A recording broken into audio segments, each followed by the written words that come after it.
కల్కి 2898 AD super hit అయింది. Darling ఖాతాలో మరో 1000 కోట్ల సినిమా పడిందంటున్నారు ఫ్యాన్స్. ఇదంతా ఓకే, ఈ సినిమా సీక్వెల్ సంగతి ఏంటి? కల్కి కథకు ప్రాపర్ ఎండింగ్ చూపించేది ఎప్పుడు? ఈ విషయంలోనే ఇంట్రెస్టింగ్ అప్డేట్ ఇచ్చారు మేకర్స్. కల్కి 2898 ఏడి ప్రమోషన్స్ సందర్భంగా ఈ మూవీ సీక్వెల్ కు సంబంధించిన డిస్కషన్ గట్టిగా జరిగింది. డైరెక్ట్ గా మూవీ టీమ్ ను కూడా అడిగింది మీడియా. కానీ ఏ సందర్భంలోనూ సీక్వెల్ గురించి ఎలాంటి హింట్ ఇవ్వలేదు మేకర్స్. ఆఫ్టర్ రిలీజ్ మీడియాతో మాట్లాడిన నిర్మాత అశ్విని దత్ కల్కి 2 కు సంబంధించి సర్ప్రైజింగ్ అప్డేట్ ఇచ్చారు. కల్కి సక్సెస్ జోష్లో ఉన్న ఆడియన్స్ అశ్విని దత్ చెప్పిన మాటతో మరింతగా సంబరపడిపోతున్నారు. ఆల్రెడీ కల్కి పార్ట్ 2 షూటింగ్ కూడా 60% వరకు పూర్తయిందన్నారు అశ్విని దత్.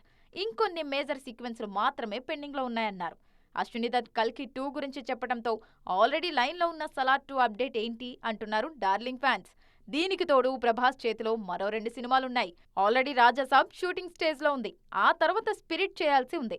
ముందు రాజాసాబ్ పూర్తయ్యాకే మరో సినిమాను టచ్ చేయాలనుకుంటున్నారు ప్రభాస్. అందుకే ప్రస్తుతం ఆ ఒక్క సినిమా మీదే కాన్సన్ట్రేట్ చేస్తున్నారు. స్పిరిట్ తో పాటు మరో మూవీలో కూడా ప్యారలల్ గా యాక్ట్ చేయాలనుకున్నా ముందు ఏ సినిమాను పట్టాలెక్కిస్తారన్న విషయంలో చాలా లెక్కలున్నాయి. కల్కి 2 పెండింగ్ వర్క్ ఫినిష్ చేయాలంటే టాప్ స్టార్స్ కాంబో సెట్ అవ్వాలి. సలార్ విషయంలోనూ ప్రశాంత్ నీల్ ఎన్టీఆర్ సినిమాను కంప్లీట్ చేసి ఫ్రీ అవ్వాలి. వీటిలో ఏది ముందు జరిగితే ఆ సినిమాను స్పిరిట్ తో పాటు చేసే ఛాన్స్ ఉంది. ఒకవేళ కల్కి సినిమానే ముందు పట్టాలెక్కినా ఆ సినిమా పూర్తి కావడానికి మాత్రం చాలా టైం పడుతుంది. విజువల్స్ పరంగా తొలి భాగాన్ని మించి ఉండేలా సీక్వెల్ ప్లాన్ చేస్తున్నారు కాబట్టి పోస్ట్ ప్రొడక్షన్ వర్క్ కు ఎక్కువ టైం తీసుకుంటారు. అంటే ఆల్ సెట్ అనుకున్న తర్వాత కూడా కల్కి 2 ఆడియన్స్ ముందుకు రావడానికి మినిమం 1 year అయితే పక్కా పడుతుందన్నమాట.